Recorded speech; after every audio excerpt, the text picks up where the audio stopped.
السلام علیکم ناظرین میں ہوں آپ کا دوست آپ کا ہوسٹ سید امیر احمد پروگرام دیکھ رہے ہیں آپ رمضان القرآن۔ سجی ہے خوبصورت محفل، انعامات کا رنگ بھی، طب نبوی کا ڈھنگ بھی، اور آپ کی ملاقات ہوگی بہت سارے مہمانوں کے ساتھ۔ ہمارا پروگرام رمضان القرآن۔ کرونا سے ہے ہر نفس پریشان، مگر سب کا ہے ایک ایمان، رحمت لے کر آ گیا ہے ہمارا پروگرام رمضان اور قرآن، جس میں آپ کی ملاقات ہوگی مذہبی اسکالر، اساتذہ کرام اور نعت خوان حضرات سے۔ اس پروگرام میں رہنمائی بھی ہوگی، سبق بھی ہوگا اور اٹھے گا بہت ساری حقیقتوں سے پردہ۔ ہمیں چاہیے آپ کا ساتھ۔ آواز نیوز دینا۔ آواز نیوز چینل لے کر آ رہا ہے مختلف پروگرامز، دینا شہر کا آپ کا اپنا چینل، اور ہوگی آپ کی ملاقات بہت سارے مہمانوں کے ساتھ صرف آواز نیوز پر۔ اما بعد فاعوذ باللہ من الشیطان الرجیم، بسم اللہ الرحمن الرحیم۔ یا ایہا الذین آمنوا کتب علیکم الصیام کما کتب علی الذین من قبلکم لعلکم تتقون۔ صدق اللہ مولانا العظیم۔ رب اشرح لی صدری ویسر لی امری واحلل عقدۃ من لسانی یفقہوا قولی۔ بحمد اللہ تعالی، اللہ پاک کا بے پایہ فضل و احسان ہے کہ اس نے ہمیں ایک مرتبہ پھر رمضان جیسا بابرکت اور سعادتوں والا مہینہ عطا فرمایا ہے۔ آقا علیہ الصلوۃ والسلام خصوصاً اس ماہ کا اہتمام فرماتے، اس سے پہلے اس کی تیاری فرماتے، اور اسی طرح خوش نصیب ہیں وہ لوگ کہ جو رمضان کا انتظار فرماتے ہیں اور انتظار کرتے ہیں تاکہ یہ خوش نصیب گھڑیاں اور برکتوں والی اور سعادتوں والی گھڑیاں ان کو نصیب ہوں، تاکہ وہ اس کے اندر اللہ کی رضا اور خوشنودی حاصل کر سکیں۔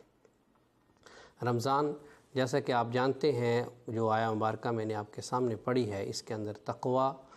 کا ذکر ہے، تاکہ یعنی انسان تقوی کے حصول تک پہنچ جائے، اس کو تقوی حاصل ہو جائے۔ تو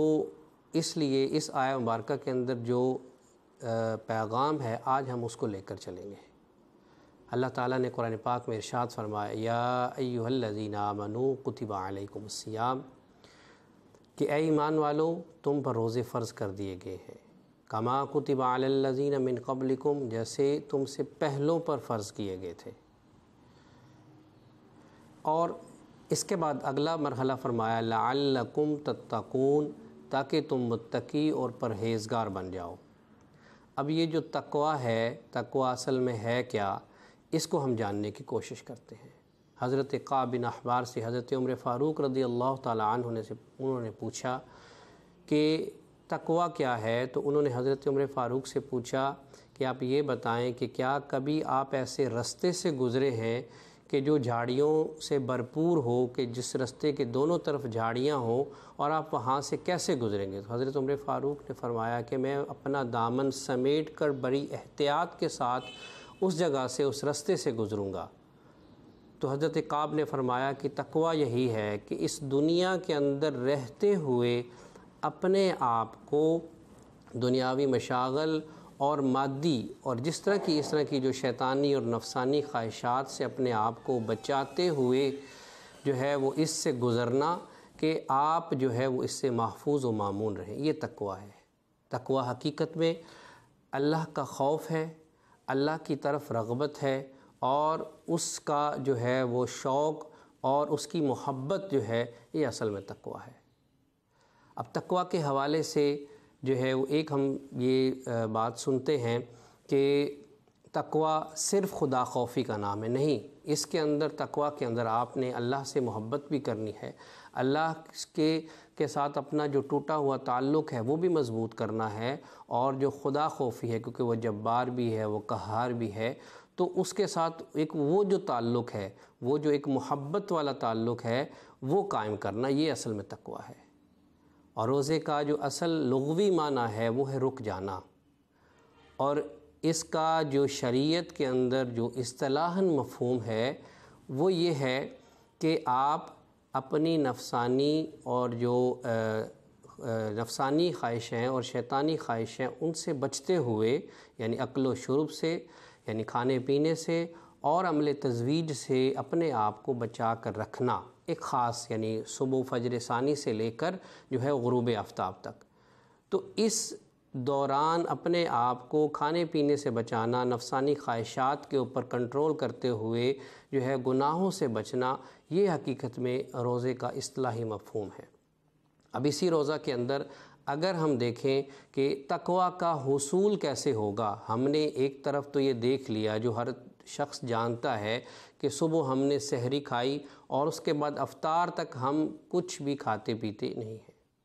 ایک تو معنی یہ ہو گیا۔ اب تقویٰ کا حصول کیسے ہوگا؟ اللہ نے کیسے فرمایا کہ تم سے پہلے بھی یہ فرض کیے گئے ہیں اور تم پر بھی فرض کیے گئے ہیں تاکہ تم جو ہے وہ تقویٰ حاصل کر سکو۔ اب تقویٰ ہے کیا؟ آئیے اس کو جاننے کی کوشش کرتے ہیں۔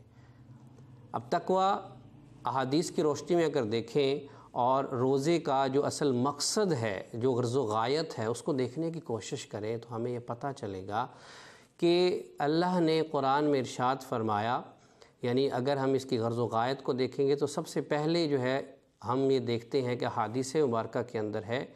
کہ آنکھ کا روزہ، آپ کے کان کا روزہ، آپ کے منہ کا روزہ، یعنی آپ کے پورے جسم کا روزہ، صرف کھانے پینے سے نہیں روکنا بلکہ اپنے آپ کو یعنی آنکھوں کے گناہ سے بھی بچانا ہے، اپنے کانوں کو بھی گناہ سے بچانا ہے، اپنے ہاتھوں کو گناہوں سے بچانا ہے، یعنی غرض کے آپ کے پورے جسم کا روزہ ہے۔ صرف اپنے پیٹ کو ایک خاص میعاد تک جو ہے وہ خالی رکھنا یہ روزہ نہیں ہے، بلکہ اپنے آپ کو ان ساری چیزوں سے محفوظ رکھنا، مامون رکھنا، یہ اصل میں تقویٰ ہے۔ جیسا کہ یہ ایک پیکج ہے، یہ ایک تربیت ہے پورے سال کے لیے کہ اللہ تعالی ہمیں یہ ماہ مبارک، جس کو سید الشہور بھی کہا جاتا ہے، یہ تمام مہینوں کا سردار ہے، کہ اس ماہ مبارکہ کے اندر اللہ تعالی ہمیں ایک پورا پیکج دے دیتا ہے کہ جس کے اندر ہم نے ایک تربیتی عمل، ایک تربیتی فیز ہماری زندگی میں آتا ہے کہ جس کے اندر ہم نے نیکی کرنی ہے، خیر و فلاح کا کام کرنا ہے، اپنے آپ کو جو ہے وہ حلال رزق یعنی خاص میعاد سے خاص وقت سے لے کر خاص وقت تک جو ہے وہ اللہ کی رضا کی خاطر حلال کھانے سے بھی اپنے آپ کو بچانا ہے، نفسانی خواہشات پہ کنٹرول کرنا ہے، یہ سارا کچھ جو ہے یہ تقویٰ کے اندر آتا ہے۔ اب جب سب سے پہلے اگر ہم دیکھیں جو اس کے اندر جو آنکھ کا روزہ ہے، تو آنکھ کا روزہ جو کہا جاتا ہے کہ آنکھ کا روزہ بھی ہوگا، تو وہ اس معنی میں ہے جیسے اللہ نے قرآن میں ارشاد فرمایا قُل لِّلْمُؤْمِنِينَ يَغُضُّوا مِنْ أَبْصَارِهِمْ، یعنی آنکھوں کی حفاظت کا حکم دیا جا رہا ہے۔ یہ ہماری عام زندگی کے اندر، ساری زندگی کے اندر جو ہے وہ ہم نے آنکھوں کو یعنی محفوظ رکھنا ہے، آنکھوں کے زنا سے بچنا ہے، جن چیزوں سے اللہ نے منع کیا ہے، جو شہوات ہیں، لذات ہیں، سیئات سے، ان سے اپنے آپ کو بچانا ہے۔ تو آنکھوں کے گناہ سے بچنا، اسی طرح زبان کے گناہ سے بچنا ہے، جیسے قرآن میں ارشاد فرمایا وَلَا يَغْتَبْ بَعْضُكُمْ بَعْضًا، کہ کچھ لوگ جو ہیں وہ آپس میں یعنی ایک دوسرے کی غیبت کرتے ہیں، یعنی آپس میں یعنی ایک دوسرے کی غیبت نہ کرو۔ اب اسی حکم کے آگے جو ہے فرمایا کہ کیا تم میں سے کوئی یہ چاہتا ہے اَيُحِبُّ أَحَدُكُمْ، کہ تم میں سے کوئی یہ پسند کرتا ہے کہ أَن يَأْكُلَ لَحْمَ أَخِيهِ، کہ وہ اپنے بھائی کا گوشت کھائے، میتن یعنی مردہ بھائی کا۔ پھر فرمایا فَكَرِهْتُمُوهُ، اور تم اس سے کراہت کرتے ہو، یعنی غیبت جو ہے، چغلی ہے، بہتان ترازی ہے، الزام ہے، فحش گوئی ہے، ان سب چیزوں سے اپنے آپ کو بچانا ہے۔ تو یہ حکم جو ہے وہ عمومی زندگی کے لیے، آپ ساری زندگی کے اندر آپ نے ان اعمال کو اپنانا ہے اور آپ نے ان اعمال کا جو ہے وہ اہتمام کرنا ہے۔ لیکن رمضان اس کی خصوصی تیاری آپ کو جو ہے وہ فراہم کرتا ہے، وہ آپ کو ایک خاص موقع فراہم کرتا ہے، وہ آپ کو ایک خاص جو ہے وہ ایک فریم ورک فراہم کرتا ہے کہ جس کے اندر رہ کر آپ نے اپنے آپ کو محفوظ و معمور رکھنا ہے۔ اس کے بعد جو ہے اگلا جو فیز ہے وہ ہے کانوں کا روزہ، کہ ان السمع والبصر والفؤاد، کہ آپ نے اپنی آنکھ کو بھی، اپنے کان کو بھی، اپنے دل کو بھی، ہر ایک چیز کو محفوظ و معمول رکھنا ہے، دنیاوی لذات سے، شہوات سے، نفسانی خواہشات سے، شیطانی خواہشات سے، اس کے تمام وساوس سے۔ کیوں؟ کان عنہ مسئولا، کہ یہ ان سے پوچھا جائے گا، یعنی یہ عمومی زندگی کا جو ہے یہ اللہ نے دستور دیا ہے، لیکن اس کی تیاری کا موقع اور اس کے اوپر عمل کرنے کا موقع ہمیں رمضان میں نصیب ہوتا ہے۔ اس کے بعد جیسے ہم نے دیکھا آنکھ کا روزہ، کان کا روزہ، آپ کے منہ کا روزہ، اس کے ساتھ ساتھ پیٹ کا بھی ہم نے روزہ۔ اب روزہ کیا ہے کہ جیسے حدیث مبارکہ کا مفہوم ہے کہ اللہ تعالیٰ کو حلق تک بھرا ہوا جو پیٹ ہے وہ سخت ناپسند ہے۔ ایسا معدہ کہ جو بھرا ہوا ہو اور حلق تک بھرا ہوا ہو، وہ ایسا معدہ اللہ کو سخت ناپسند ہے، حالانکہ وہ حلال سے کیوں نہ بھرا ہوا ہو۔ تو اس لیے ہم نے اس مہینے کے اندر جو ہے وہ اپنے آپ کو ہر طرح کا جو ایک تیاری ہوتی ہے، ٹریننگ ہے، جو اللہ نے جس کا اہتمام فرمایا، ہمیں یہ مہینہ عطا فرمایا ہے، اس مہینے کے اندر جو ہے ہم اس کا خوب اہتمام کریں۔ ہم اپنے آنکھوں کو جو ہے وہ بچائیں کہ وہ کسی قسم کی بھی جو لذات، شہوات جس سے اللہ نے منع فرمایا ہے اس کی طرف ہو نہ جائیں۔ ہم اپنے کانوں کو بچائیں کہ آپ کے جو کان ہے، ہمارے کان جو ہے وہ ایسی بات نہ سن سکے کہ جیسے کوئی کسی پر الزام لگا رہا ہے، کسی کی تہمت ترازی ہو رہی ہے، کسی پر بہتان ترازی ہو رہی ہے، ٹھیک ہے، یا کسی کی غیبت کی جا رہی ہے۔ آپ کے کان کوئی ایسی فحش یا لغو بات نہ سنیں۔ ایسی لغو باتوں سے، فحش باتوں سے اپنے آپ کو بچانا، ان سے جو ہے وہ احتراز کرنا، اہتمام کرنا جو ہے اس سے یعنی بچنا۔ اور اسی کے ساتھ ساتھ آپ اپنے منہ کو بچائیں کہ اپنے اس سے کوئی بری بات نہ کہیں، اس سے کوئی ایسی فحش یا لغو بات نہ نکلے، اس سے کوئی اللہ کے حکم کے خلاف یا ایسی کوئی بات نہ نکلے جو اللہ کو سخت ناپسندیدہ ہو۔ تو اس کے ساتھ ساتھ ہم اپنے پیٹ کے اندر بھی اتنی ہی خوراک ڈالیں، یعنی اتنا ہی کھانا کھائیں جتنا ہمارے لیے ضروری ہے، نہ کہ ہم اپنے حلق کو، اپنے پیٹ کو حلق تک بھر لیں کہ ہمارا جو ہے وہ عبادت کے اندر جو ہے وہ دل ہی نہ لگے، ہماری عبادت کے اندر جو خشوع و خضوع پیدا ہونا تھا وہ بالکل جو ہے ہماری عبادت اس سے خالی رہے، ہم بمشکل جو ہے وہ جو فرض نماز ہے اس کو ادا کر سکیں، اور اس سے زائد جو ہم نے تلاوت کرنی ہے، ہم نے صدقہ و خیرات کرنا ہے، اور اس طرح کے جتنے معاملات ہیں ہمارا ان کی طرف دھیان ہی نہ جا سکے، کیونکہ جب آپ کا حلق تک معدہ بھرا ہوا ہوگا تو وہ آپ کے اندر سستی پیدا کر دے گا۔ اور یہ بھوک اور پیاسا رہنا، یعنی حدیث مبارکہ کے ہی مفہوم، اس کا مفہوم ہے، اس کے الفاظ ہیں کہ اللہ کو یعنی ایسے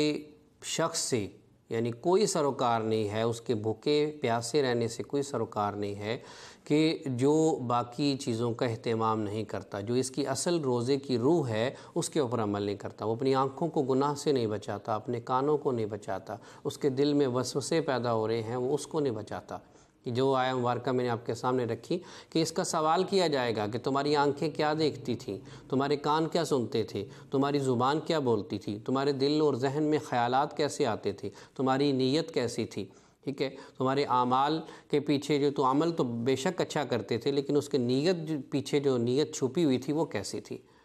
تو ان تمام چیزوں سے بچنا اور اس کے ساتھ روزے کا اہتمام کرنا، یہ اصل میں اس کی روح ہے اور یہ تقویٰ ہے، تو تب جا کے یہ شرف قبولیت تک پہنچتا ہے۔ اور اس کے فضائل میں اگر دیکھا جائے تو اللہ نے فرمایا کہ روزہ میرے لیے ہے اور اس کی جزا بھی میں دوں گا، اور اس کی جزا بہت بڑی ہے۔ جب اس کی جزا اللہ تعالیٰ نے بہت بڑی رکھ دی ہے تو اس کے لیے ہمیں محنت بھی کرنا ہوگی۔ یہ ہمیں مہینہ نصیب ہو چکا ہے برکتوں والا، سعادتوں والا، کہ جس کے اندر ہم اس کو بڑے اہتمام کے ساتھ، بڑے خشوع و خضوع کے ساتھ اللہ کو راضی کر سکتے ہیں۔ اپنا جو ٹوٹا ہوا تعلق، ہمارا جو اللہ سے تعلق ٹوٹ چکا تھا، ہم اس تعلق کو جوڑ سکتے ہیں۔ آقا علیہ السلام کی جو غلامی، ان کی شریعت سے جو ہے وہ ہم دور ہو چکے تھے، ہم اس کے اوپر دوبارہ از سر نو جو ہے وہ پابندی کے ساتھ عمل کر کے اس پر واپس اس رستے پر آ سکتے ہیں تاکہ ہم اللہ کی رضا اور خوشنودی حاصل کر سکیں۔ اور اسی طرح جیسے میں نے آپ سے عرض کیا کہ یہ اس کا ایک معنی جو ہے وہ یعنی لغوی معنی جو ہے وہ بچنا ہے، یعنی رکنا، رک جانا، بچنا ہے۔ اب یہ بچنا کس سے ہے؟ شیطان سے۔ جیسے حدیث مبارکہ کے اندر ہم نے سن رکھی ہے کہ شیاطین رمضان کے مہینے میں جکڑ دیے جاتے ہیں، لیکن اس کے باوجود ہم یہ دیکھتے ہیں کہ رمضان کے مہینے کے اندر ہی کم تولا بھی جا رہا ہوتا ہے، کم ناپا بھی جا رہا ہوتا ہے، ٹھیک ہے، ہم بدگوئی بھی کر رہے ہوتے ہیں، تہمت بھی لگا رہے ہوتے ہیں، غیبت بھی کر رہے ہوتے ہیں، ہمارے دلوں میں کینہ بھی بھرا ہوتا ہے، تو پھر یہ کیا ہے؟ تو اصل میں انسان کے جو دو بڑے دشمن ہیں اس میں ایک تو شیطان ہے اور دوسرا نفس ہے، اب ان دونوں میں سے بڑا کون ہے؟ بڑا نفس ہے، کیونکہ یہ نفس ہی تھا جس نے شیطان کو شیطان بننے پر مجبور کیا۔ اب شیطان کو تو جکڑ دیا گیا، لیکن جو ہمارا نفس ہے وہ ہمیں جو ہے وہ برائی کی طرف مائل کرتا ہے، اس کی طرف راغب کرتا ہے کہ ہم اس گناہ میں مبتلا ہوں، ہماری جو نظر ہے وہ فواحش کی طرف جائے، ہماری نظر جو ہے وہ جن چیزوں سے منع کر دیا گیا ہے ان کی طرف جائے، ٹھیک ہے، ہم بدعات کے اندر، سیئات کے اندر اور اس طرح کی جو فواحش ہیں، ٹھیک ہے، ان میں ہم مبتلا ہو جاتے ہیں، ان کے اندر جو ہے وہ ہم شامل ہو جاتے ہیں۔ تو ان چیزوں سے بچنا، جیسا کہ حضرت فرید الدین عطار یعنی وہ فرماتے ہیں، حضرت مولانا روم نے اپنے جو ہے وہ مثنوی میں فرمایا حضرت شیخ فرید الدین عطار کے بارے میں، وہ کہتے ہیں کہ شیخ فرید الدین عطار وہ شخصیت ہیں کہ جو عشق کے ساتھ جو ہے وہ مراحل سے آگے گزر چکے ہیں، جو عشق کے ساتھ نگروں کو جو ہے وہ اس میں گھوم آئے، اور میں اس کے پہلے نگر کی ایک چھوٹی سی گلی کے کنارے پر کھڑا ہوں، یعنی وہ عشق کے حوالے سے، اللہ کی محبت کے حوالے سے ان کا اتنا مرتبہ جو ہے وہ گردانتے ہیں۔ اور ان کا جو ہے وہ قول میں آپ کو سنانے لگا، وہ کہتے ہیں کہ آپ نفس کو مار تو نہیں سکتے، لیکن آپ نفس کے اوپر قابو پا سکتے ہیں۔ کیسے؟ خاموشی سے، یعنی خاموشی کے خنجر سے، اور اسی کے ساتھ جو ہے وہ آپ بھوک کی تلوار کے ساتھ، اور جو ہے وہ عبادت کا جو نیزہ ہے اس کے ساتھ، یعنی آپ ان تین اسلحہ کے ساتھ، یعنی یہ تین اسلحہ آپ کے ساتھ ہوں، آپ کے پاس ہوں، تو ان تین چیزوں سے، یعنی آپ خاموشی آپ کے اندر ہو، یعنی فحش کوئی نہ ہو، کوئی بری بات نہ ہو، کوئی فضول بات آپ کے منہ سے نہ نکلے، ٹھیک ہے، اور اس کے ساتھ ساتھ جو ہے وہ عبادت ہے، بھوک ہے، یعنی روزے کا جو ہم سحری سے لے کر مغرب تک جو ہم بھوکے رہتے ہیں، یعنی اس بھوک کے ساتھ آپ اپنی اس نفسانی خواہش جو کھانا کھانے کی ہے، جو بھوک کی خواہش ہے، اس کو دبا کر رکھتے ہیں اللہ کی رضا کی خاطر، حلال رزق سے، طیب چیزوں سے آپ ایک مخصوص وقت تک بچے رہتے ہیں۔ کیوں؟ میرے اللہ کا حکم ہے۔ اب اللہ سے محبت کی خاطر، یعنی اس کے ثبوت کی خاطر ہم اس سے بچے رہتے ہیں، تو بھوک کے ساتھ، ٹھیک ہے، اور اس کے ساتھ ساتھ عبادت ہے، ہم عبادت سے اللہ کو راضی کر سکتے ہیں۔ ہماری عمومی زندگی کے اندر باقی 11 ماہ کے اندر ہماری اس کے اندر جو ہے وہ کمی آ جاتی ہے، ہم اکثر جو ہے وہ عبادت سے یا دور ہو جاتے ہیں یا اس کے اندر کمی آ جاتی، عبادت کو اتنے اہتمام کے ساتھ ادا نہیں کر سکتے۔ رمضان ایسا بابرکت اور ایسا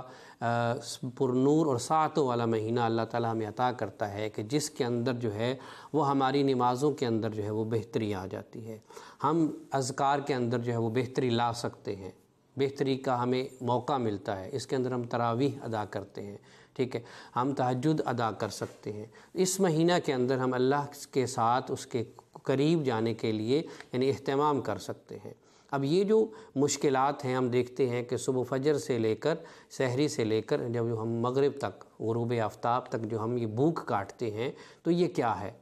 جیسے ہم دیکھتے ہیں کہ ایک ماں اپنے بچے کی تکلیف برداشت نہیں کر سکتی، وہ اگر بیمار ہو جائے اور اس کو کڑوی دوا جو ہے ڈاکٹر تجویز کرے اور اس کو پلانی پڑ جائے، تو بچہ جو ہے وہ کڑوی دوا پینے پہ کبھی راضی نہیں ہوگا، لیکن اس کی ماں زبردستی بہلا پھسلا کر جس بھی انداز سے جو ہے وہ اس کو وہ دوا پلا دیتی ہے، کیونکہ اس کو پتہ ہے کہ یہ بڑا مختصر وقت ہے، اس بیماری کے بعد آگے شفا ہی شفا ہے، اس بیماری کے بعد صحت اور تندرستی ملے گی۔ تو یہ جو تھوڑا سا وقت ہے، یہ جو ایام معدودات جس کو اللہ نے قرآن میں فرمایا کہ یہ گنتی کے چند دن ہیں، ان کے اندر آپ کی جو نیکیاں کرنے کی روٹین خراب ہو چکی تھی، آپ اللہ سے دور ہو چکے تھے، آقا علیہ السلام کی جو محبت کا دامن تھا وہ ہاتھ سے چھوٹا جا رہا تھا یا چھوٹ چکا تھا، اس کو دوبارہ تھام لینے کا موقع یعنی اس مہینے کے ذریعے ہمیں عطا ہو رہا ہے۔ تو اللہ تعالیٰ ہمیں یہ جو تھوڑی سی مشقت ہے، جس کے یعنی ہم سحری سے لے کے مغرب تک جو ہم بھوکے رہتے ہیں، اپنی ساری نفسانی خواہشات کے اوپر، شیطانی خواہشات کے اوپر جو ہے وہ ہر قسم کی جو ہے وہ روک لگا دیتے ہیں، ان سے رک جاتے ہیں، تو اس کا نتیجہ کیا ہے؟ اللہ نے فرمایا کہ اس کی جو جزا ہے وہ میں خود دوں گا، اور اس کے منہ سے جو نکلنے والی بو ہے، یعنی جو بھوکا رہنے کی وجہ سے معدے سے خاص قسم کی جو بو پیدا ہو جاتی ہے، آپ کے منہ سے آتی ہے، اللہ نے فرمایا کہ مجھے وہ جو بو ہے اپنے اس روزہ دار کے منہ والی، وہ مشک و عنبر سے بھی زیادہ جو ہے وہ مجھے پیاری ہے۔ تو انسان جب ان مشقتوں سے گزرتا ہے تو اس کے بعد جو آگے آنے والے مہینے ہیں وہ اس کے پاک ہو جاتے ہیں، جیسا کہ حدیث مبارکہ میں ہے کہ من صام رمضان ایمانا واحتسابا غفر له ما تقدم من ذنبه، کہ جس نے رمضان کو اس انداز سے گزارا، ایمان کے ساتھ پورے، یعنی ایمان کے ساتھ اللہ کے اوپر، اس کے احکامات کے اوپر عمل کرتے ہوئے، احتساباً، اور اپنا احتساب بھی کیا کہ میں کس جگہ پر کھڑا ہوں، میری عبادتیں، میری ریاستیں، میری صلہ رحمی، میرے لوگوں کے ساتھ معاملات، یہ کس جو ہے وہ نہج پر پہنچ چکے ہیں، کس جگہ پر پہنچ چکے ہیں، ان کی حالت کیا ہے، ان کی حیت کیا ہے۔ تو اس حوالے سے جو یہ معاملات ہیں اس کو ہم دیکھتے ہیں۔ تو اس کو دیکھنے کے بعد جب ہم اس عمل تک پہنچتے ہیں، اپنا احتساب کرتے ہیں، تو حدیث مبارکہ کے الفاظ ہیں کہ اللہ تعالیٰ جو ہے وہ ہمیں گناہوں سے ایسے پاک کر دیتا ہے کہ جیسے کبھی گناہ کیے ہی نہیں تھے۔ تو اللہ تعالیٰ سے دعا ہے کہ اللہ تعالیٰ ہمیں اس مہینے کی جو حقیقی معنی، جو اس کی جو روح ہے، وہ ہمیں سمجھنا عطا فرمائے، اور اس کو اچھے انداز سے جو ہے وہ گزارنے کی توفیق عطا فرمائے، یعنی اس مہینے کے اندر ہم اللہ تعالیٰ کی جو ہے وہ خوشنودی اور رضا حاصل کر لیں، نہ کہ جو ہے یہ ہمارے لیے ہلاکت کا باعث بن جائے۔ جیسے کہ حضرت جبرائیل جب آقا علیہ السلام کے پاس حاضر ہوئے اور آپ نے جو ہے وہ دعا مانگی کہ ہلاک ہو جائے وہ شخص کہ جو رمضان پالے اور اپنی جو ہے وہ نجات نہ حاصل کر لے اسے، تو ہلاکت، ہم اس طرف نہ چلے جائیں۔ تو اللہ پاک سے گزارش ہے، اللہ پاک سے یہ دعا ہے، اس سے التجا ہے کہ وہ ہمیں توفیق عطا فرمائے کہ ہم حقیقی طور پہ جو ہے وہ اس کے بندے بن جائیں اور اس کی جو ہے وہ معرفت حاصل کر لیں، اس کی خوشنودی اور رضا کے طالب بن جائیں۔ اس کی توفیق کی یعنی ہمیں بڑی سخت ضرورت ہے، اس سے دعا مانگیں، اپنی دعاؤں کو جو ہے وہ اس کے اندر جو ہے وہ اپنے رب کے ساتھ جو تعلق ہے اس کی مضبوطی کی دعا مانگیں، ٹھیک ہے۔ اللہ تعالیٰ سے جو ہے وہ دعا ہے کہ ہمیں حقیقی طور پر یعنی تقویٰ کی دولت نصیب فرمائے، اور یہ جو پروگرام آپ کے پاس پہنچا ہے اس کے اندر جو ہے وہ بہت ساری جو اس طرح کے ٹاپکس ہیں ان کو لے کر ہم چلیں گے انشاءاللہ۔ یہ آواز نیوز جو سید امیر احمد شاہ صاحب کی ایک بڑی عمدہ اور بڑی جو ہے وہ اچھی کاوش ہے کہ انہوں نے اس ماہ مبارک کے اندر ایک عظیم جذبے کے ساتھ اور نیک نیتی اور خلوص پر مبنی یہ سلسلہ شروع کیا ہے تاکہ لوگوں تک رمضان کا جو حقیقی پیغام ہے وہ پہنچایا جا سکے۔ وآخر دعوانا ان الحمد للہ رب العالمین۔